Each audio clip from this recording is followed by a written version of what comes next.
Hello and welcome to Big Dash Knows. Big Dash knows what? New York Giants football. Let's go. Today's video is a full-on training camp preview. I want to talk about everything. I want to talk about the running back room, the linebacker room, camp battles between the safeties, who I think the impact players are going to be from the free agents, the rookie class. I want to talk about the second year guys. I want to talk about everything, as much as possible, I should say. I might do a part two if this gets a little bit long, but we'll see what's going on and let's see how this thing plays out. So first of all, it's been a wild couple of days. We get the news from Saquon Barkley. He did not get an extension. Now he's talking about that he might sit out possibly. Then we saw the interview that he had with the Bitcoin people, and that was just filled with jewels and gems and things like that. And you really got a chance to see where Saquon Barkley's head is. And I can't fault the man for feeling the way that he feels. But for me as a New York Giants fan, if he's here, he's here. And if he's not, he's not. We can only worry about the players that are in the building. So that's the only thing I'm going to worry about until that man is actually in the building. So let's get into this camp that's going to happen. The rookies are in the building already. The rookies are there, waiting for the veterans to come, next week. But let's just jump right into this. And I want to talk about what else? The running back room. With Saquon Barkley possibly holding out, you're looking at four main running backs. You're looking at Gary Brightwell.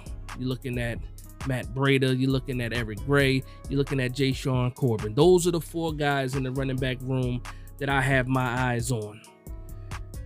With Saquon Barkley possibly holding out, I need these guys to take advantage of every rep that they get. Now, even if Saquon Barkley was here, I didn't expect him to get a lot of preseason snaps, but he was most likely going to take all of the reps in training camp with the ones if an extension was met. It's an entirely separate situation now, and I'm going to need these guys, especially the rookie Eric Gray, to go ahead and take full-on advantage of the reps that they're going to receive, especially with the first team. These rotations, I assume that, within the first couple of days of training camp, with Saquon Barkley not being there, it's probably either going to be Breida or Brightwell running with the first team first. But there's no doubt in my mind, just looking at the talent of Eric Gray, you put on the tape, he pops off of the screen. He was not on my radar, to tell you guys the truth. I didn't watch a lot of Oklahoma ball. But as soon as we drafted him, I went back, I watched a couple of games from Eric Gray, and this guy is a 3-down running back. I would love him as a 1-2 punch with Barkley, but given the situation, he might be the main guy, eventually the main guy, because I think eventually he has the ability to beat out both Breida and Brightwell and take that running back one spot, from both of those guys. Jashaun Corbin, I'm a fan of Jashaun Corbin. He came out of Florida State. This is going to be year 2 for him. He was a UDFA last year. The guy is talented. He can do a lot of things. Last year he was buried on the depth chart. This year he probably has a chance to get a little bit more reps, especially in preseason. Jashaun Corbin, I'm rooting for the dude. Even with Barkley possibly holding out, it's still going to be a little bit tough for Jashaun Corbin to crack the roster, but I am rooting for this guy. I'm absolutely rooting for this guy, and we'll see what happens there. So that's me talking about the running back room. Next, I want to talk about one of these battles. And there's 2 battles that I'm focused on the most, but I just want to talk about, one and then the other. First is going to be this linebacker battle, and who's going to be the linebacker next to Bobby Okereke. Now, Jarrad Davis just got put on IR. He was battling with Micah McFadden and also with Darrian Beavers. Darrian Beavers coming back off of the knee injury. We really don't know how much he's ready to do yet. But right now, it's looking like Micah McFadden is going to be the guy next to Bobby Okereke.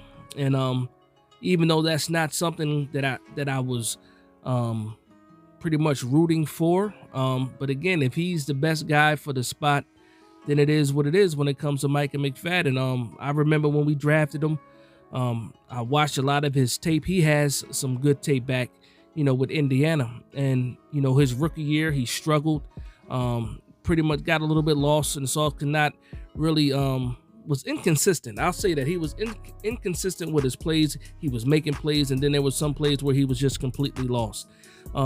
We saw the interview with Wink Martindale talking about how, you know, he's improved so much. And again, this is 7-on-7 at the time. This is mini camp. This is OTAs. So you really don't have the pads on, but we get to really find out in training camp. And once they put the pads on, you know, how good or how much Micah McFadden improved. And also, again, we're still waiting on the news, you know, about Darrian Beavers. Is he going to be a full go? And if so, when? And I think that's when, you know, that competition begins. There are some UDFAs that we have on the team: Troy Brown, Deontay Johnson, guys that should be getting some reps. We have some special teams guys that could be thrown in the mix with Carter Coughlin and Cam Brown. But to me, I think that the Giants do look outside possibly to see if they can find a nice cap-friendly free agent interior linebacker to add, you know, to this roster, especially in camp, to battle for a spot on this team. And that, and also something. What if they find somebody that can switch a position? I saw, either I heard it somewhere, you know, possibly moving Timon Fox to middle linebacker. I don't know if he played that at all in college. I don't think he did. I think he was primarily an edge. But there's some things that you can do to try to, you know, make this competition even more than what it is. But with Jarrad Davis going out and Darrian Beavers, you know, being hurt or, you know, trying to come back from injury, right now it's looking like Micah McFadden's job to lose. Again, I'm all for Darrian Beavers. I like the way that he popped last year off the screen in the preseason game. But again, he lost out on a full year of experience. But we'll see what's going on there. So that's going to be the linebacker room, my preview for that. Next is going to be the safeties. Now, if you want to call this probably the favorite competition going into training camp, you can say that. I do think that there's a person whose job this is to lose, and that's going to be Dane Belton. I mean, obviously, Xavier McKinney is going to be a starter. Hopefully, he can get back to the Pro Bowl level. Hopefully, he can take the step and get even better than that, or do even better than that. But right now, I'm looking at the safety spot next to him, Dane Belton. I need you to step up. You know, you were one of Joe Schoen's first, you know, draft picks. You were in that first draft class. He saw something in you that he thought could contribute to the team. I think I saw a little bit too looking at the Iowa tape. And obviously he had the collarbone issues. He got some surgery during the offseason. He really didn't participate in the OTAs or the minicamp. Is he another guy that's healthy enough to go?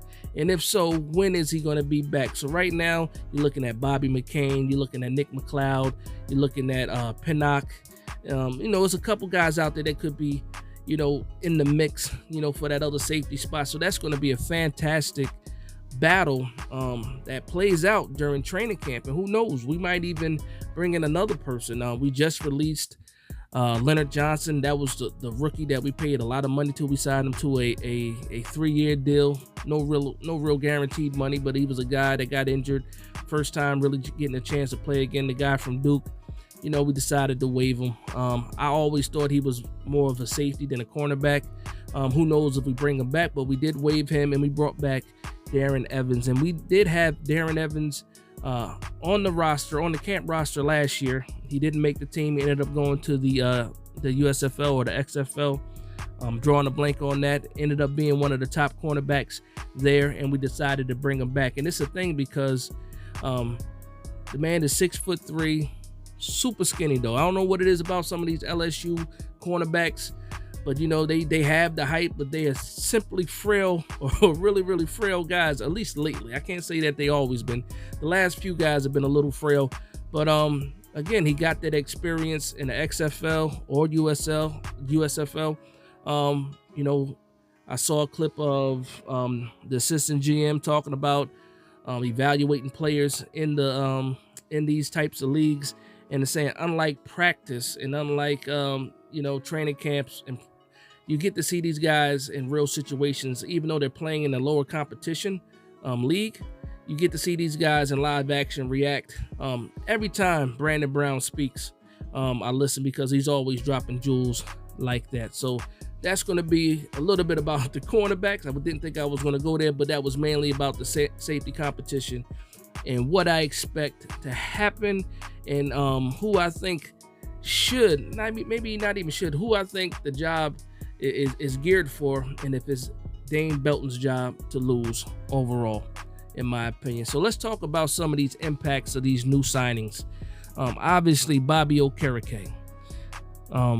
Maybe not the biggest free agent signing, but for the New York Giants, of what we need on this defense, very big signing for us. Bobby Okereke, coming from the Indianapolis Colts, came off 150 tackles last year. The year prior to that, he was 121 tackles.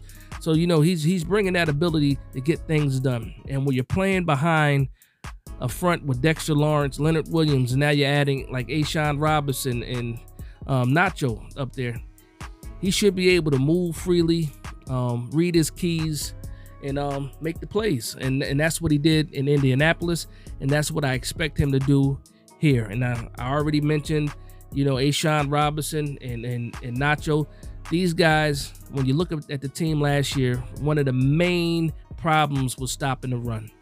So Joe Schoen went out, he got A'Shawn Robinson, got him solidified, ready to go, and he got Nacho signed and ready to go, adding to what the issue was with this defense. And that, again, that was stopping the run. And now you have a bona fide rotation of defensive linemen, because Dexter Lawrence played a crazy amount of snaps. His percentage was too high for a guy his size. Now you have quality depth behind him. You can get that rotation in, and not just guys replacing Dexter Lawrence, also playing aside Dexter Lawrence, thinking, you know, Wink Martindale with his scheme. But I'm just loving what I'm seeing here. Joe Schoen identifying a weakness and addressing it in the offseason, and that's good GMing. Now, I'm going to flip it to the offensive side as far as expectations for a new signing. And right away is going to be Paris Campbell, wide receiver, also from the Indianapolis Colts. Paris Campbell had a few, well, the first 3 years of his career, injury, just injury after injury. Last year was his first full season healthy, and he had pretty good numbers. You heard me say this stuff before. When you got into minicamp, you got into the OTAs, you're hearing a lot of things. Now you have Paris Campbell taking running drills with the running backs, you know, and I'm thinking about, okay, now Kafka is now getting creative. He saw what happened last year. He dissected what needed to happen. And now he's getting a guy like Paris Campbell, who is a weapon. He's a wide receiver, but also gives you a lot of diversity when it comes to what you can do with him on the offensive side. So like I said, he can take snaps out of the backfield. He can run in the slot. He can run on the outside as a wide receiver. Paris Campbell is very versatile. And I'm just hoping that we can get a chance to use him the right way, that Mike Kafka can get more creative with the playbook and able to make things happen, because I know it's in there. I know it's in there. Last year, we were limited for a lot of reasons. This year, I hope that with the line being improved on paper, that Mike Kafka feels more comfortable opening this thing up and getting crazy, and getting a little crazy with the offense. And I think that's something that we really need, especially if Saquon Barkley sits out. We have to get a lot more creative with this offense in order to do some things. All right.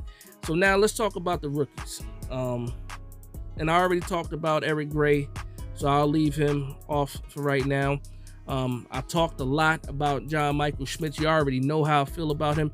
If you follow me, you already know how I feel about John Michael Schmitz. If you're new to this channel, it's your first time watching it, I see John Michael Schmitz as my son. I claim him as a dependent. I'm so high on this kid. I just can't wait for him to get started.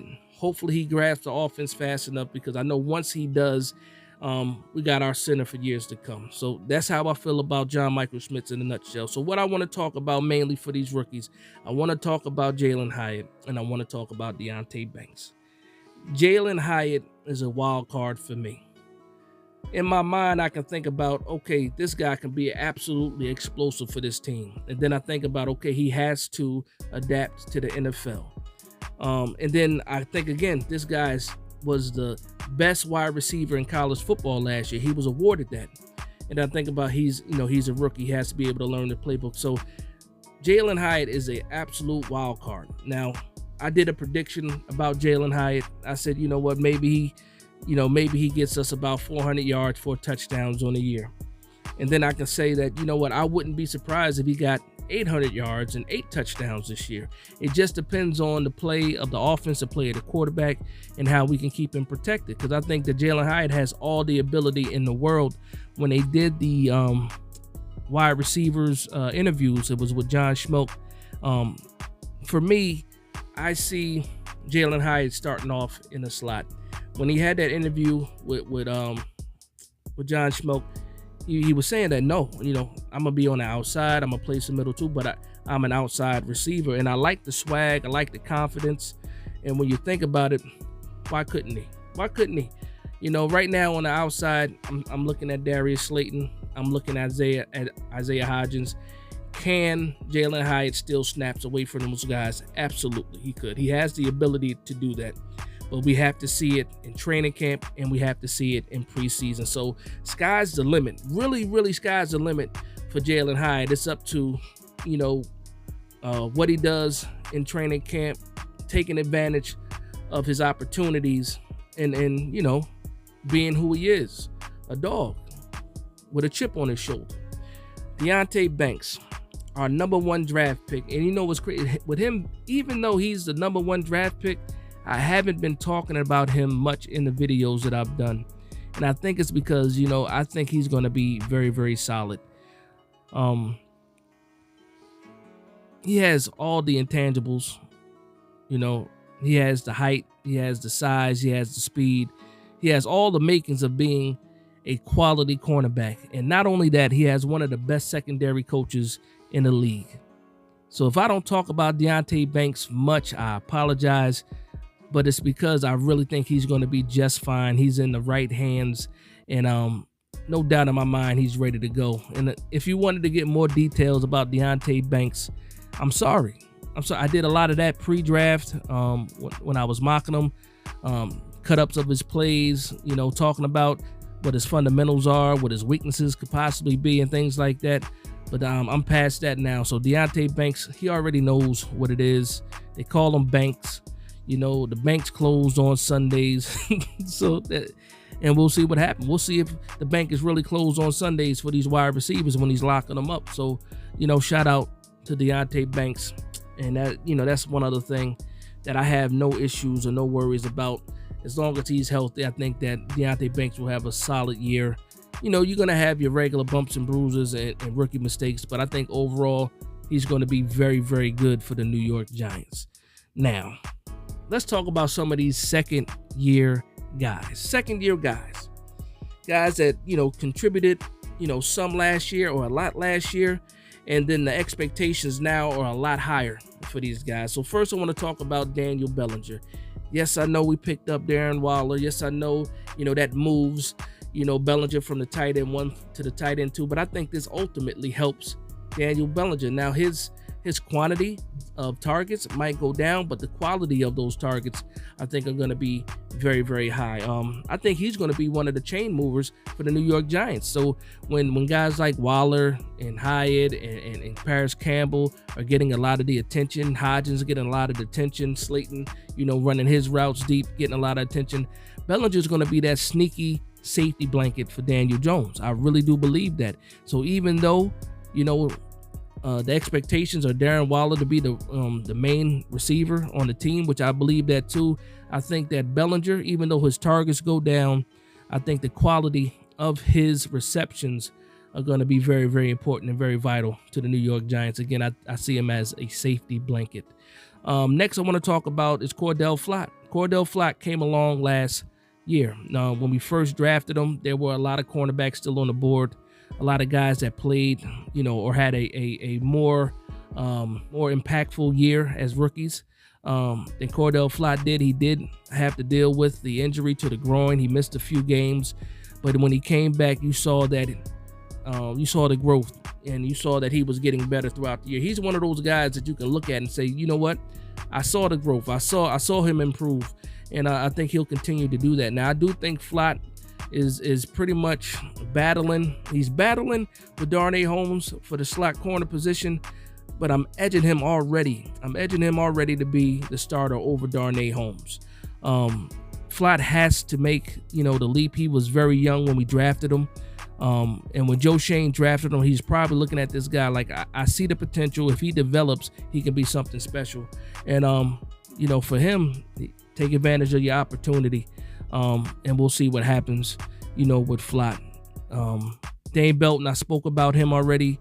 Darian Beavers, I spoke about him too. And then obviously Evan Neal needs to make the biggest jump probably out of everybody. If he improves and if he can build on, you know, last year's flaws and things like that, then we're looking at a successful season for the New York Giants as far as this offense and production. If he can get his thing together, that's going to be very, very key to what we can do and how comfortable Mike Kafka is with opening up the playbook. Lastly, about these second-year guys is going to be, you know, Kayvon Thibodeaux. What do I need to say about Kayvon Thibodeaux? Keep on doing what you're doing. I'm hoping that the Washington game is just a taste or the tip of the iceberg of what you can be moving forward. And again, I don't have to talk about work ethic. He has all that. I don't need to talk about potential because he has all that. He just needs to get everything together, maybe throw some couple of moves together, get a little stronger, like Wink said, in his core, and I think everything else takes care of itself. And yeah, so outside of that, that's gonna, yeah, I will do a part 2 because this video was already super long. So I will do a part 2 of the training camp preview, breaking down a little bit of some more things, you know, the edge depth, the wide receiver room, expectations like that, and ultimately, you know, the quarterback. Maybe a little bit more offensive line talk too. You guys let me know in the comments down below what you want to hear and what you would like to talk about or have me talk about, you know, in the next video. Obviously, I'm going to do recaps once training camp really starts, and you know, you guys tune in for that. So I want to thank you guys for vibing with me. Please like, comment, and subscribe. And from one Giants fan to another, this is Big Dash Knows, Big Blue Nation. Let's go.